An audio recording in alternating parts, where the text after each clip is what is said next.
सैनिक स्कूल तिलैया में मंगलवार को 3 दिवसीय ऑल इंडिया सैनिक स्कूल प्रिंसिपल कॉन्फ्रेंस का विधिवत उद्घाटन किया गया। इस अवसर पर रक्षा राज्य मंत्री संजय सेठ ने दीप प्रज्वलित कर कार्यक्रम की शुरुआत की। सम्मेलन में देश भर के 33 सैनिक स्कूलों के प्राचार्य शामिल हुए। उद्घाटन समारोह के दौरान मंत्री संजय सेठ को विद्यालय के कैडेट्स द्वारा गार्ड ऑफ ऑनर दिया गया। इसके पहले उन्होंने विद्यालय परिसर स्थित शहीद स्मारक पर पुष्प चक्र अर्पित कर वीर शहीदों को श्रद्धांजलि दी। कैडेट्स ने घुड़सवारी करते हुए मंत्री को एस्कॉर्ट कर कार्यक्रम स्थल तक पहुंचाया।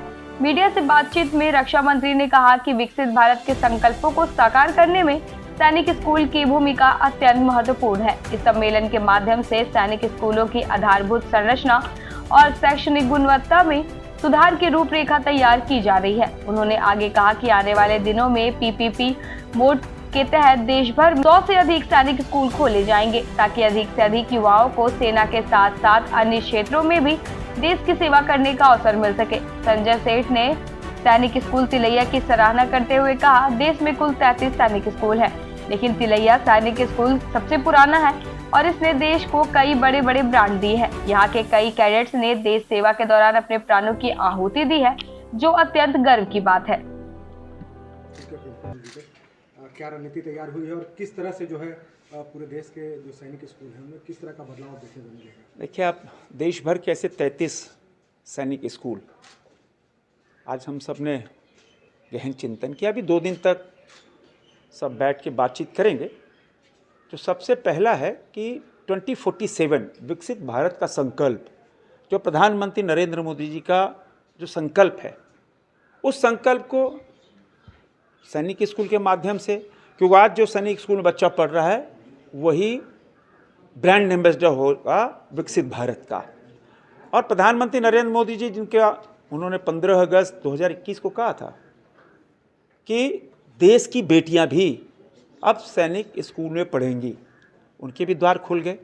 अब 100 सैनिक स्कूल देश भर में पीपीपी मोड पे खोले जा रहे हैं। तो ये देखो, सैनिक स्कूल, हर देश का गार्जियन चाहता है कि हमारा बच्चा सैनिक स्कूल में पढ़े, क्योंकि सैनिक स्कूल में एक डिसिप्लिन, नेशन फर्स्ट और एक भाव आता है और वो भारतीय फौज का हिस्सा भी बनता है। तो अभी जितने बच्चे देश भर में पढ़ रहे हैं सैनिक स्कूल में, लगभग 30% बच्चे एनडीए का हिस्सा, भारतीय फौज का हिस्सा बन जाते हैं, और जो बच्चे बचते हैं वो बड़े बड़े पदों पर आसीन होते हैं। तो आज चर्चा हुई, गंभीर चर्चा हुई है, और इन सभी 33 स्कूल को कैसे, और मैंने जैसा बताया कि विकसित भारत के संकल्प को पूरा करना, स्पोर्ट्स में आगे बढ़ना, कुल मिलाकर हम ये कह सकते हैं कि अपने परफॉर्मेंस में सभी स्कूल बहुत अव्वल हैं, बहुत अव्वल हैं। मैं जहाँ खड़ा हूँ तिलैया, ये अपने में एक ब्रांड एम्बेसडर है। 875 बच्चे, हिंदुस्तान के सबसे ज़्यादा बच्चों की संख्या इसी स्कूल में, 875 बच्चे। और ये तिलैया स्कूल तो 1963 का है, बहुत अच्छा स्कूल है। इस पे गंभीर चर्चा हम सब ने किया, 2 दिन तक ये चर्चा चलेगी। सर, आपका भी बयान आया था कुछ दिनों पहले कि हम पीपी, प्रधानमंत्री जी का संकल्प है और वो बहुत जल्दी वो 100 सैनिक स्कूलों की घोषणा जो पीपीपी मोड पे हो जाएगी। सर, राज्य में और कहाँ खुलने हैं पीपीपी मोड पे जो खुलना? देखो, अभी तो अंडर कंसिडरेशन है, ये पाइपलाइन में है। बहुत जल्दी की घोषणा हो जाएगी। मैं चाहता था कि झारखंड में एक और सैनिक स्कूल खोले, क्योंकि हमारे यहाँ देखो, आप हमारे यहाँ एज सच बहुत आवश्यकता है, और हमारा जो झारखंड का इलाका है, हम इसको भारतीय फौज के साथ और जोड़ना चाहते हैं। इसीलिए इसी 19 और 20 तारीख को एक बड़ा एयर शो रांची में कराने जा रहे हैं, और ये एयर शो विश्व स्तरीय होगा।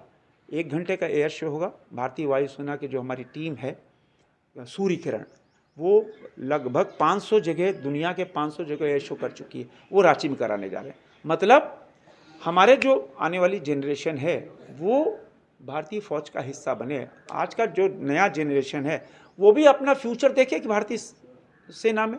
तो ये एक बड़ा 2 दिन का शो होने वाला है। दूसरा, यहाँ के एमएसएमई सेक्टर को बूस्टअप मिले। हमारा रांची का एमएसएमई सेक्टर बहुत बड़ा है, जमशेदपुर, धनबाद, बोकारो, ये जो पूरा इलाका है, हजारों हजार की तादाद में एमएसएमई सेक्टर है। इसीलिए इस बार जो डिफेंस एक्सपो होता है कोलकाता में, हर 2 साल में एक बार होता है। अब झारखंड में होने वाला है, इसकी भी घोषणा हम बहुत जल्दी करेंगे। झारखंड रांची में ये सितंबर माह में संभवतः सितंबर माह में करने की योजना बन रही है, ताकि हमारा जो एमएसएमई सेक्टर है, हमारा जो स्टार्टअप है, वो डिफेंस सेक्टर में आगे बढ़े। हमारा डिफेंस जो सेक्टर है वो इंडिजिनस हो रहा है, आत्मनिर्भर हो रहा है। अब पुराना भारत नहीं था। अब पुराना भारत देखो 10 साल पहले 12 साल पहले क्या था। अब आज दुनिया के 100 देशों के ऊपर हम एक्सपोर्ट हम कर रहे हैं। अब इम्पोर्टर की भूमिका नहीं रही, हम एक्सपोर्टर की भूमिका में आ गए। इतना ज़्यादा आत्मनिर्भर हम डिफेंस सेक्टर में हो गए। तो हम चाहते हैं कि और आगे बढ़ें, तो इस एमएसएमई सेक्टर से आगे बढ़ने का हम प्रयास कर रहे हैं। इसीलिए डिफेंस एक्सपो की योजना बन रही है। सर, चूंकि सैनिक स्कूल रक्षा मंत्रालय के द्वारा संचालित किया जाता है, फीस काफ़ी ज़्यादा है, कई बार ये समस्या आती है। चलो ये सब तो नीतिगत निर्णय है, नीतिगत हम सुविधा ज़्यादा देते हैं बच्चों को पूरी तरह हर फील्ड में स्पोर्ट्स में, पढ़ाई में, अनुशासन, हर फील्ड में बहुत अव्वल बनाते हैं। ये सब तो नीतिगत फैसला है। अच्छा सर, सैनिक स्कूल सीएसडी जो कैंटीन है सेना की, उसमें कई जगह जीएसटी लगा दिया गया है। तो जो बाजार नहीं, ऐसी बात जो मतलब ईमानदारी से सेवा कर रहे हैं, उनको मतलब जीएसटी फ्री मिलता था, तो क्या जीएसटी फ्री करने की कोई योजना है डिफेंस की? ऐसी बात नहीं है, ऐसी बात नहीं है। हमारे जो पूर्व सैनिक प्रधानमंत्री नरेंद्र मोदी लगातार उनका हौसला बढ़ाना, उनको सुविधा ना, हमारा कमिटमेंट है। हमारे रक्षा मंत्री जी राजनाथ सिंह हमेशा ये कमिटमेंट है हमारा।